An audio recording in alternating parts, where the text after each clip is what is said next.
Good afternoon. My name is Gregory Stallone. I have been working with my group. Some members of my group are Tyler Morvik, Dylan Bornheimer, and we are going to explain power flow through a transmission that we chose. The transmission that we chose is a 4L60E transmission. It was produced in many of GM's vehicles. Some things that we're going to explain today are parts identification, what is inside the transmission. We're also going to explain gear ratios, and we are also going to explain common failure points within the transmission along with the power flow. Thank you. The first thing we are going to explain about the 4L60E transmission that we chose is some parts identification. The reason why we wanted to show you some parts identification first is because we want you to have a brief understanding of what is actually going on when we show our power flow through the gears. So to start off, we are going to start with the rear end of the transmission. As you can see up on the board, we have an exploded view of our transmission, and then over there to my colleague, he actually has the parts exploded on the table, and we are going to assemble them for you. First off, we want to start with the output shaft. The output shaft is splined to the reaction internal gear, which Tyler is now going to show.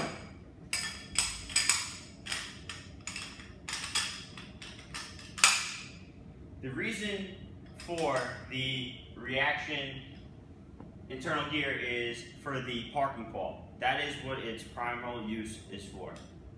Next, as you can see, we have our reaction carrier, which rides on the inside of our reaction internal gear.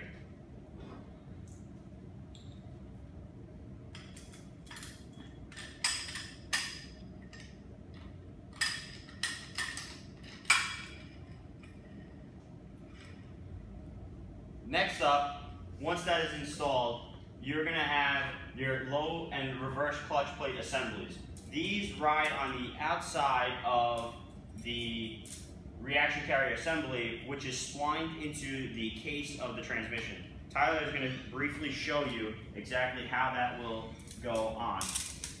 Now you just have to imagine once they go on one by one, they will be splined into the case and be held in place by the snap ring. Next in the process is the low reverse roller clutch, which is actually splined into our low reverse clutch assembly. We do not have that apart right now because we do not want the rollers inside the low reverse roller clutch assembly to come apart. So again, Tyler is going to show you how that goes together.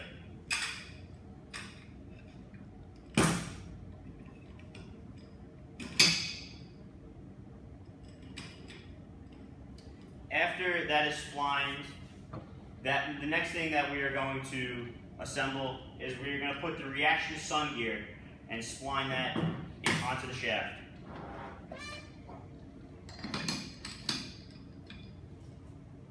Next is going to be the reaction sun shell that is going to ride on the reaction sun gear and on top of the low reverse clutch assembly.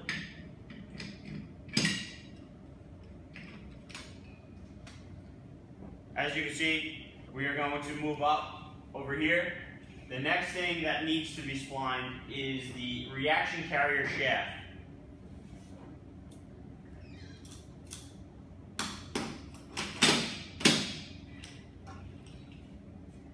After the carrier shaft is installed, we need to put in the input carrier assembly, which will ride on the inside of that.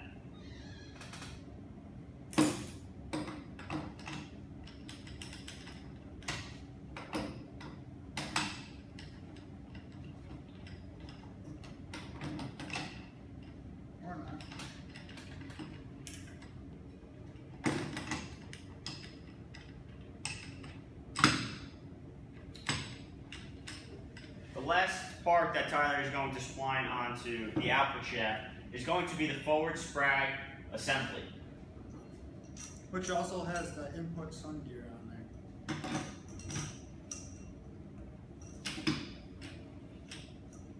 Up next is the input housing and shaft assembly. In front of us, we actually have two of them for you to show you.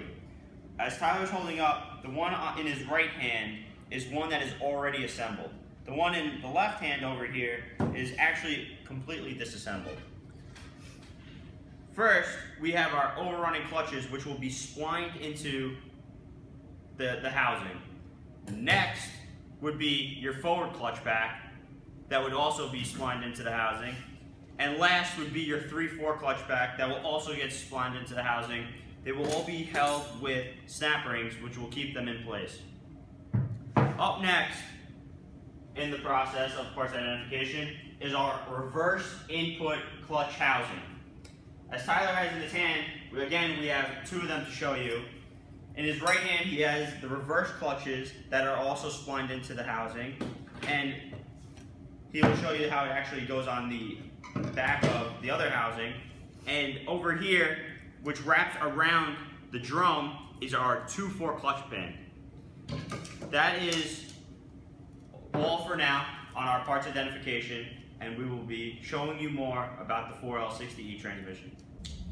Now we are going to show you what is actually going on within the transmission, what is going to be applied and what is going to be held during first gear, second gear, third gear, fourth gear, and reverse.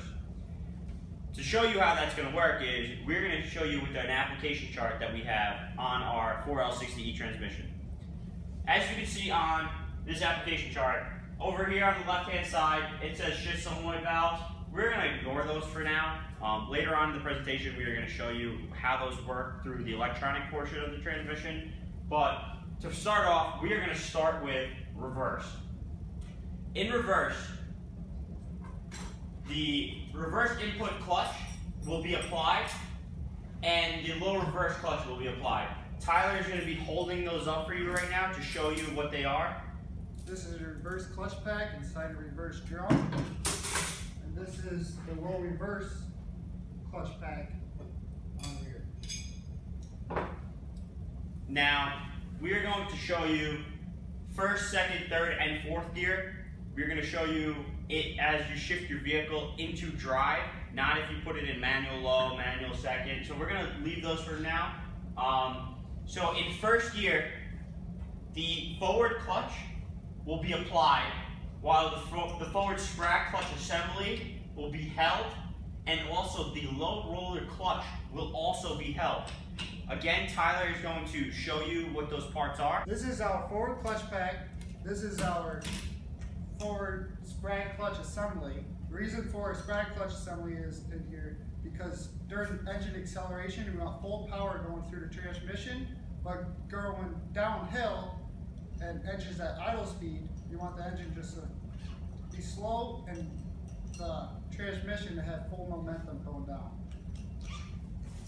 Now, in second gear, our 2/4 band will be applied, our forward clutch will be applied, and our forward sprag clutch assembly will be held.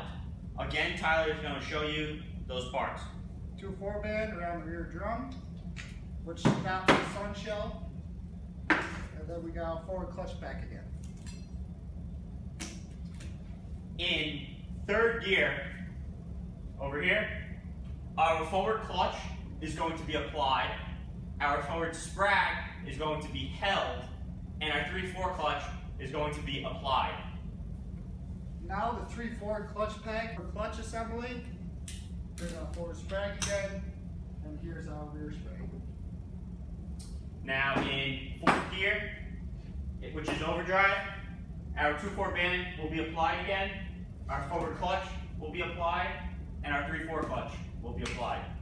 We got 2/4 band, forward sprag again, and the 3/4 clutch pack. As you can see from our application chart, there are a few things that will always be applied, like our forward clutch, and then through our first, second, third gears, our forward sprag will be held. And now that you see the parts that were going to be used, up next, my colleague Tyler is going to actually show you, while using all these parts, what gears are going to be used, what's going to be held, what's going to actually work within this transmission. Now a power flow, the input clutch assembly is splined into the forward sun gear and the 3/4 ring gear. This goes over here. And this is a reverse drum, which is tied into the rear sun shell. For demonstration purposes, we're going to pretend that my hand is the input clutch assembly. Dylan's going to hold the low sprag clutch assembly because it's always tied into the case. Will you hold that please, Dylan? So during first gear, the Forward 3/4 clutch pack is applied, and we spin our input sun gear. See, we have a greater input than output. During second gear, the 2/4 band is applied, wraps around the rear drum, and stops the rear sun shell. Now with this rear sun shell held, we still have Forward the 3/4 clutch clutch pack applied. Now in third gear, the 2/4 band is disengaged. The forward clutch pack is still engaged, but now the 3/4 clutch pack is engaged. Now we have a 1-to-1. In fourth gear, the 2/4 band is engaged. The 2/4 band is engaged. It wraps around the rear drum. It stops that rear shell again.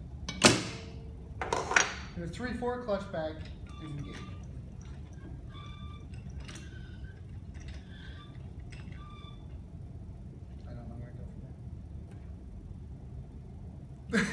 Now that we talked about forward power flow, we're going to move on to reverse and manual select low gears. In reverse, the reverse clutch pack is engaged inside the reverse drum, which is splined to the input carrier. So all power flow is now transferred to the sun shell. At the same time, the reverse and low clutch pack is engaged to the rear carrier. Now, as you can see, forward clockwise, at the rear we have counterclockwise. Now, in first gear, disengage the rear clutch pack.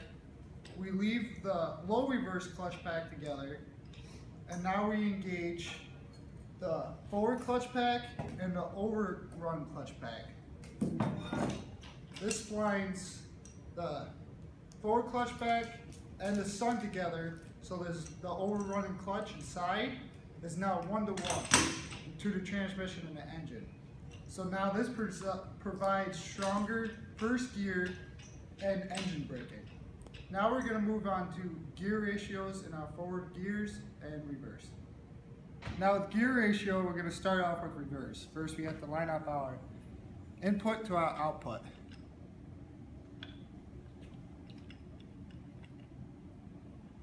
So 1 turn,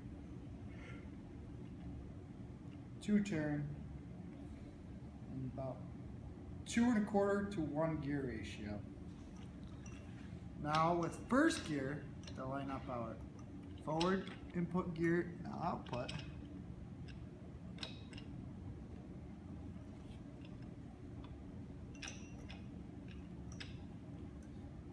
One turn, 2 turn,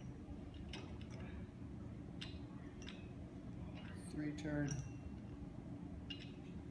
just a little bit over 3. So about 3, oh, we're done. Okay, now we start off with gear ratio. We're gonna start off with reverse. We have our input line up with our output.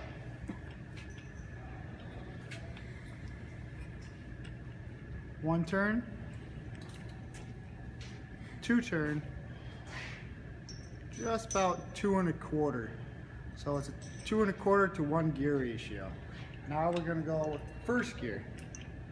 Now the input and output.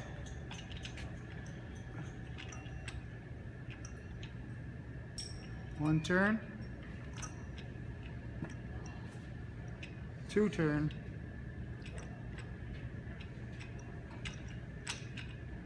3 turn, just a little bit over 3 turns, so 3.15 to 1 gear ratio. Now we're going to go to second gear.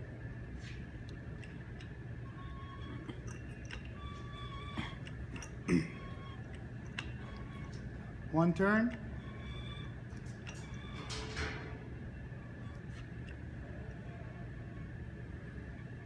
just over 1.5, about 1.6 gear ratio to 1. Now we're gonna go with third. You line up our third output.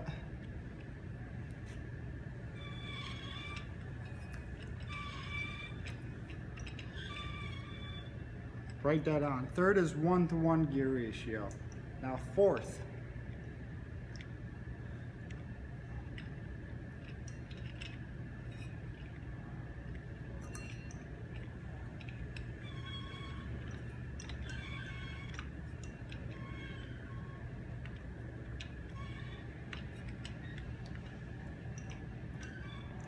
Fourth, I did not even make one complete resolution, about less than 3/4 to 1 gear ratio.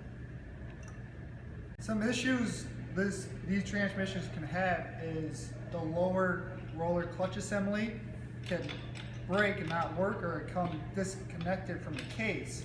So you will not have first gear. But to know that you have that issue, you can manually select first gear and apply the low reverse clutch pack, and then now you have first gear once again, because it stops the rear carrier.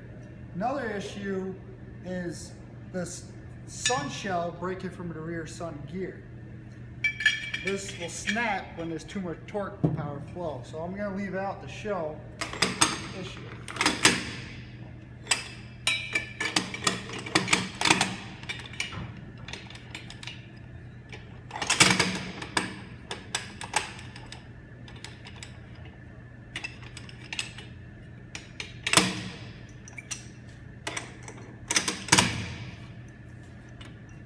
You will have first gear, but then when you try to go into second, you still have the same gear ratio as first. You have third gear,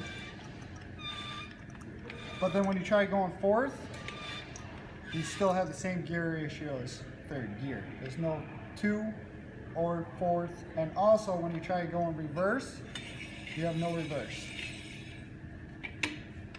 Now other plausible causes are Some other problems with the 4L60 transmission is their 3/4 clutch pack. They are known to get smoked, they are known to burn up, and on the transmission that we were rebuilding actually had a bad 3/4 clutch pack. As you can see here, this is what happens when the 3/4 clutch pack disintegrates pretty much. It is all burned up, there's no friction material left, it is completely toast. That is when you pull your dipstick and you see that your transmission fluid is not red, it's black. What happens is when the 3/4 clutch pack is engaged, all the heat goes directly towards the 3/4 clutch pack and gets transferred there and smokes the 3/4 clutch pack. And that is one of the problems we have. That happens and is pretty common in the 4L60 transmission is the reverse drum right here. The reverse clutch pack that sits inside the reverse drum also gets smoked and is a common problem with them. What happens is during driveway shifts, when you put it in reverse and go into drive, it does not release the fluid quick enough, which keeps the clutch pack engaged and actually smokes it also. On this transmission, it also smoked it, and as you can see here, the friction, the steels and all the friction material is gone, so that was rubbing and toasting this transmission. The last thing that happens is on the outside of the drum here with the band. Also on driveway shifts, or whenever it shifts, sometimes the band slips and smokes. The band gets smoked and causes heat discoloration to your drum. Now that we talk about power flow, we're going to move on to hydraulic control components. The main components are the torque converter, the pump, the valve body, the case, which also redirects hydraulic fluid, our 2/4 servo assembly, which goes on the side of the case, our 1/2 accumulator on the bottom, our 3/4 accumulator on top of the 1/2 accumulator, and also a forward clutch accumulator, which is inside the valve body. Now we're going to talk about the electrical part of this transmission. It's very important because it has solenoids, and the solenoids have to be energized to move the fluid to the parts that need to be applied to make a shift. The first solenoid we have here is the 1/2 shift solenoid. Then the solenoid we have right next to it is a 2-3 shift solenoid. Then over here we have the pressure control switch. Then here we have the torque converter clutch solenoid, and then we have the 3-2 downshift solenoid, and then we have the torque converter clutch switch sensor that goes inside the front pump, and it tells the torque converter when to lock up and when not to lock up. When you move the shifter, it will fill the manual valve up and fluid will go into the TFP, which is known as the transmission fluid pressure. It will fill one of these pockets, either the D4, D2, but normally when it's in drive, it will fill the D4. And what the purpose of this is, it will send a signal from this to the PCM, telling the PCM what gear the vehicle is in and when. That's about it. In first gear, the manual valve routes line pressure into the D4 circuit. The fluid then transfers into the transmission fluid pressure manual valve position switch to signal the PCM control module that the transmission is overdrive range. The D4 fluid pressure seats the forward clutch accumulator ball check valve number 12 and is orificed into the forward clutch feed fluid circuit. This orifice number 22 helps control the fluid clutch apply when engine speed is approximately at idle. When engine speed is above idle, the D4 fluid acts on the forward abuse valve to move the valve against spring force. This allows D4 fluid to feed the forward clutch feed fluid circuit quickly, bypassing the control of the orifice number 22. Forward clutch feed fluid is routed into the forward clutch piston to apply the forward clutch plates and obtain a first gear ratio through the transmission gear sets. As forward clutch applies, forward clutch feed fluid pressure moves the forward clutch accumulator piston against spring force. This action absorbs some of the initial increase of forward clutch feed fluid pressure to cushion the forward clutch apply.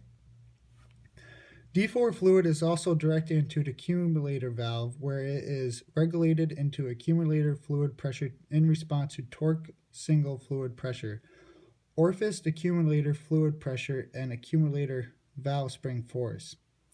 Accumulated fluid is routed to and fills the 1-2 accumulator in preparation for the 1-2 upshift. Accumulator fluid also seats the number one ball check valve is forced through orifice number 18 into the orifice's accumulated fluid circuit and fills the 3-4 accumulator with fluid in preparation for the 3-4 upshift. The D4 is routed to the 1-2 and 2-3 solenoids to block fluid in preparation for upshift into second gear. Both solenoids are on, blocking fluid. As vehicle speed increases, the powertrain control module receives input signals from the vehicle speed sensor, the throttle position sensor, and other vehicle sensors to determine the precise moment to de-energize or turn off the 1-2 shift solenoid valve. To apply the 2-4 band with hydraulic fluid, the 1-2 shift solenoid valve is de-energized, allowing 1-2 single fluid to exhaust from its circuit. Exhausting a 1-2 single fluid pressure allows 1-2 shift valve spring force to move the 1-2 shift valve into the upshift position. D4 fluid is routed through the 1-2 shift valve and into the second fluid circuit. Second fluid seats the number 8 check valve, pass through an orifice, number 16, and enters second clutch fluid circuit. Second clutch fluid is directed to the second and fourth servo to move the second applied piston against the servo cushion and the servo return spring forces to apply the 2-4 band and achieve second gear. Second clutch fluid is also sent to the 1-2 accumulator. Second clutch fluid pressure together with spring pressure acts against accumulator pressure to absorb some of the initial increase of second clutch fluid pressure to cushion the 2-4 band apply. Accumulator fluid is forced out of the 1-2 accumulator when second clutch fluid pressure and spring force move to the 1-2 accumulator piston. Accumulator fluid flows back to the accumulator valve and into the orifice accumulator fluid circuit. Orifice accumulator fluid pressure and accumulator spring force regulate the accumulator valve against torque single fluid pressure. This allows excess accumulator fluid pressure to exhaust and provide additional control of the 2-4 band apply. Second fluid is directed to the 2-3 shift valve in preparation for the upshift to third gear. Second fluid also passes through the 2-3 shift valve into the servo feed fluid circuit and is directed into the 3-4 relay and 4-3 sequence valve where it stops. Servo feed fluid has no function in second gear. Second fluid pressure is also directed to the 3-4 relay valve in preparation for upshift. Spring force holds the valve closed, blocking second fluid pressure and second clutch fluid. This valve is used in order to help control the 3-2 downshift. In second gear, the PCM energizes a normal closed solenoid. This opens the accumulator feed limit fluid circuit to fill the 3-2 single circuit. The 3-2 single circuit fluid pressure moves the 3-2 control valve against the spring force. This action is done in preparation for control of the 3-2 downshift. It does not affect transmission operation in second gear.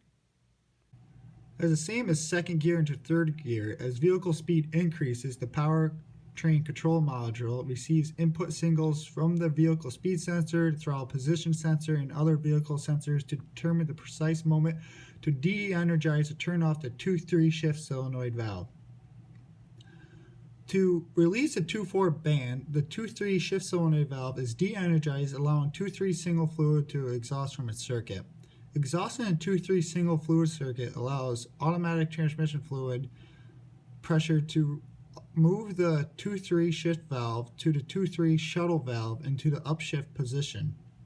Orifice number 28 second fluid is directed into the 3-4 single fluid circuit. Also, fluid pressure fills the D432 fluid circuit. 3-4 single fluid unseats the 3-4 clutch exhaust ball check valve number 4 and enters the 3-4 clutch fluid circuit. 3-4 clutch fluid unseats the third accumulator ball check valve number 2 and enters the third accumulator fluid circuit. Third accumulator fluid seats the third accumulator exhaust ball check valve number 7 and enters the second and fourth servo. Third accumulator fluid pressure assists servo return spring force to move the second apply piston and apply pin against second clutch fluid pressure. This action releases the 2-4 band. Servo fluid is allowed to exhaust past the 3-4 relay and 4-3 sequence valve through an orifice exhaust number 5. 3-4 fluid is directed to the 3-4 clutch piston and apply to 3-4 clutch plates and attain third gear. D432 fluid pressure from the 2-3 shift valve assists spring force to hold the 1-2 shift valve in the upshift position. With 3-4 clutch fluid feeding the 3-4 accumulator fluid circuit, the movement of the second applied piston and the second and fourth servo acts as an accumulator by absorbing initial 3-4 clutch fluid to cushion the 3-4 clutch apply. The movement of the second applied piston and the second and fourth servo also forces second clutch fluid out of the servo and sends it to the 1-2 accumulator to farther cushion the 3-4 clutch apply. Under normal operation conditions in overdrive range, third gear, the PCM keeps the normal open throttle converter clutch release solenoid valve de-energized. Converter feed fluid exhausts through the solenoid and spring force keeps the converter clutch valve in the release position. However, at speeds above 75, the PCM will command torque converter clutch apply in third gear. 3/4 single also fluid 3/4 single fluid is also directed to the 3/4 shift valve, where it is blocked in preparation for shift in fourth gear. 3/4 clutch fluid moves the valve against spring force. This allows the valve to feed the second clutch fluid circuit through the valve in preparation for the 3/2 downshift. The 3/2 control solenoid valve remains on and maintains 3/4 single fluid pressure to hold the 3/2 control valve against spring force. This action is done in preparation of control of the 3/2 downshift that does not affect transmission operation in third gear. In fourth gear, it is used to maximize engine efficiency and fuel economy under the most normal driving conditions. In order to shift the transmission into fourth gear, the PCM receives input signals from the vehicle speed sensor, the throttle position sensor, and other vehicle sensors to determine the pressure movement to energize or turn on the 1-2 shift solenoid valve. The 1-2 shift solenoid valve is energized on by blocking the 1-2 signal fluid from exhausting through the solenoid. This creates pressure in the 1-2 signal fluid circuit. The 1-2 signal fluid pressure moves the valve into the upshifted position, routing the 3/4 signal fluid into the fourth signal fluid circuit. The fourth signal fluid pressure moves both valves into the upshifted position, causing the following changes. The orifice number 7 second fluid is routed through the 3/4 relay valve and into the servo feed fluid circuit. The servo feed fluid is routed through the 4-3 sequence valve and into the fourth fluid circuit. The 3/4 accumulator fluid is routed from the 2-3 shuttle valve and is blocked by both valves. Fourth fluid pressure is routed through the center of the servo apply pin and acts on the apply side of the fourth apply piston. This action moves the apply pin and applies the 2/4 band in order to obtain fourth gear. The 3/4 accumulator fluid pressure moves the 3/4 accumulator piston, absorbing some of the initial increase of the fourth clutch apply fluid pressure in order to cushion the 2/4 band apply. The accumulator fluid is forced from the 3/4 accumulator that is orificed to the end of the accumulator valve. This regulates the exhaust of excess accumulator fluid pressure through the middle of the valve. When operating conditions are appropriate, the PCM energizes the normally open TCC solenoid valve. This closes the solenoid by blocking the converter feed fluid from exhausting and creates high enough pressure in the converter feed fluid circuit at the TCC solenoid valve to shift the converter clutch valve. The converter clutch valve is shifted into the apply position, allowing release fluid to exhaust from the torque converter clutch, and regulate apply fluid to enter the apply fluid circuit at the same time. This provides for smoother engagement of the TCC. When the gear selector is moved into reverse, the following changes occur in the transmission, hydraulic, and electrical systems. With the manual valve in the reverse position, line pressure is directed into the reverse fluid circuit from the park reverse fluid circuit already pressurized in park. Reverse input fluid at the reverse boost valve boosts line pressure for additional torque requirements in reverse. Torque signal fluid pressure from the pressure control solenoid acting on the reverse boost valve also helps determine line pressure in reverse depending on throttle position and other PCM input signals. Reverse input fluid is also routed through the reverse boost valve and seats the air bleed check ball located in the fluid pump. Reverse input fluid is routed to the TFP manual valve position switch. The TFP manual valve position switch signals the PCM that the transmission is in reverse. Reverse fluid seats the reverse input check ball valve number 3 and it is orificed into the reverse input fluid circuit. This orifice, number 17, controls the reverse input clutch apply when engine speed is approximately at idle. When engine speed is above idle, reverse fluid acts on the reverse abuse valve to move the valve against spring force. This allows reverse fluid to feed the reverse input fluid circuit quickly, bypassing the control of the orifice number 17. Reverse input fluid is then routed to the reverse input clutch piston to apply the reverse input clutch plates to obtain reversed gear. The 1-2 shift solenoid valve remains energized on. The 1-2 signal fluid pressure is high with the 1-2 shift solenoid valve energized and keeps the 1-2 shift valve in the down-shifted position against spring force. The 1-2 signal fluid is also routed to the 3-4 shift valve. The 2-3 shift valve remains energized on.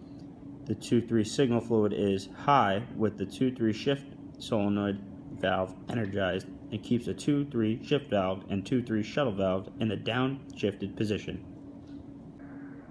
The torque converter is the prime component for the transmission of the power between the engine and the transmission. Is bolted to the engine flywheel so that it will rotate at engine speed. Some of the major functions of the torque converter are to provide a smoother conversion of the torque from the engine to the mechanical components of the transmission, to multiply torque from the engine that enables the vehicle to achieve additional performance when required, to mechanically operate the transmission oil pump through the converter hub, to provide a mechanical link or direct drive from the engine to the transmission through the use of torque converter clutch. The torque converter assembly is made up of the following 5 sub-assemblies: the converter housing cover assembly, which is welded to the converter pump assembly, the converter pump assembly, which is the driving member, the turbine assembly, which is driven or output member, a stator assembly, which is the reaction member located between the converter pump and turbine assembly, a pressure plate assembly splined to the turbine assembly to enable direct mechanical drive when appropriate.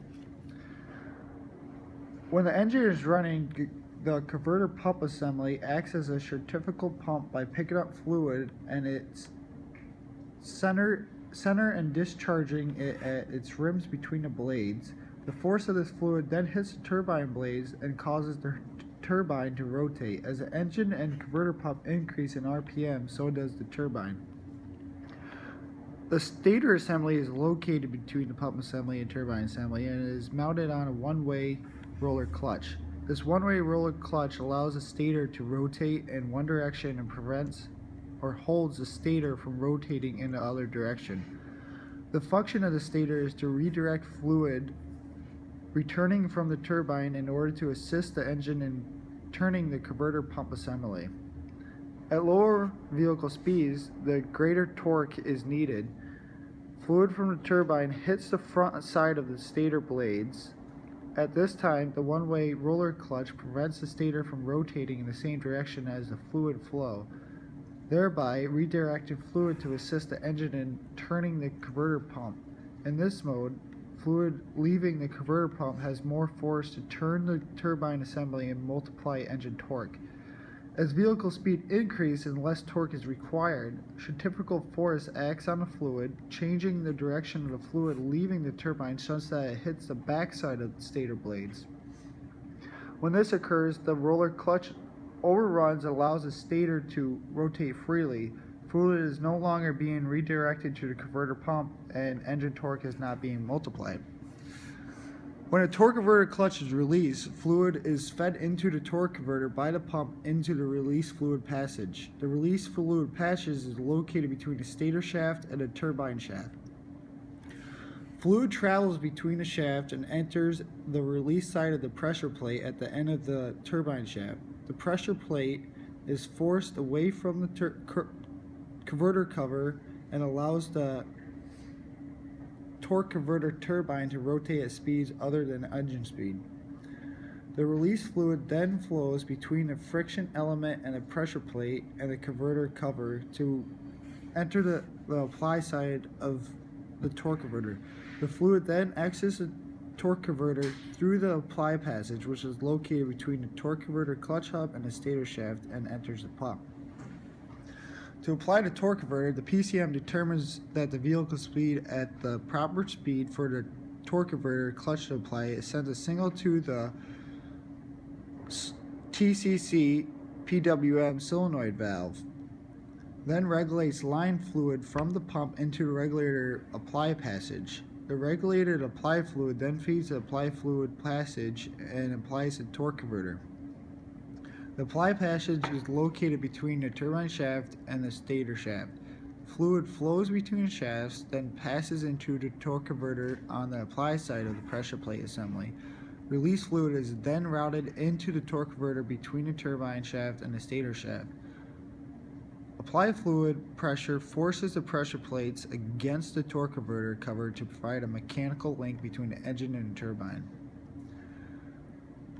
When the TCC apply should occur in fourth gear, also in third gear in some applications, you should not apply until the transmission fluid has reached a minimum operation of 46 degrees Fahrenheit and the engine coolant temperature reaches 122 degrees Fahrenheit.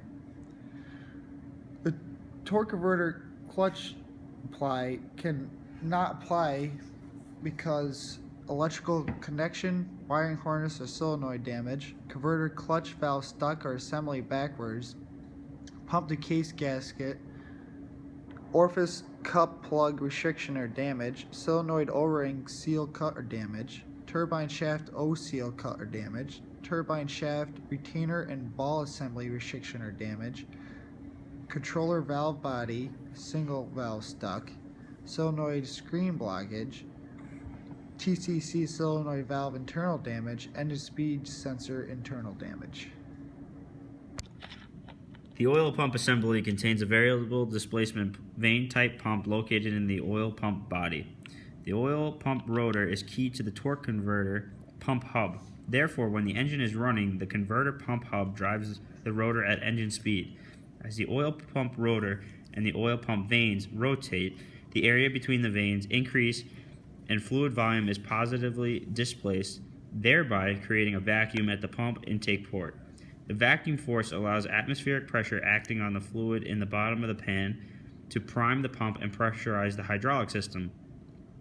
Fluid from the transmission bottom pan is drawn through the oil filter assembly and into the oil pump intake fluid circuit. The fluid is forced into the oil pump through the intake port and rotates around the oil pump slide to the pump outlet port. As the fluid rotates around the slide, the volume between the pump vanes decrease before reaching the outlet port. Decreasing the volume pressurizes the fluid and forces the fluid into the line pressure fluid circuit. This fluid is directed to the pressure regulator valve and becomes the main supply of fluid to the various components and hydraulic circuits in the transmission. With engine speed increases, the volume of the fluid being supplied to the hydraulic system also increases because of the faster rotation of the pump, rotor, and vanes. At a specific calibrated pressure, the pressure regulator valve will move far enough against spring force that allows line pressure fluid to return to the suction side of the pump vanes. The result is a control of the pump's delivery rate of fluid to the hydraulic system. The transmission fluid pressure manual valve position switch determines on the manual valve position. These fluids open and close the fluid pressure switch and the transmission fluid pressure manual valve position switch to provide a signal to the PCM indicating the gear range and the position that the manual valve is in. The vehicle speed sensor is a magnetic inductor picked up that relays information relative to vehicle speed to the PCM. The vehicle speed sensor is located on the rear of the transmission, and the speed sensor rotary is attached to the transmission output shaft. As the output shaft spins and the speed sensor rotates, an electrical current is inducted into the coils of the wires from the teeth on the rotor passing by the magnetic pickup of the vehicle speed sensor. When the vehicle is moving, the vehicle speed sensor produces an AC current per AC voltage to vehicle speed. This AC signal is sent to the digital ratio adapter converter where it is conducted to a direct current square wave form. The DC signal is then sent to the PCM and is interpreted into vehicle speed. The temperature sensor is part of the transmission fluid pressure manual valve position switch that is located in the bottom of the pan. The temperature sensor is a negative temperature coefficient thermistor that provides information to the PCM regarding transmission fluid temperature. The PCM sends a 5-volt reference signal to the temperature sensor and measures the voltage drop in the circuit. A lower fluid temperature creates a higher resistance in the temperature sensor, thereby measuring a higher voltage signal. The PCM measures this voltage as another input to help control the torque converter, clutch apply, and line pressure. The PCM enables torque converter apply until transmission fluid pressure reaches approximately 84 degrees Fahrenheit.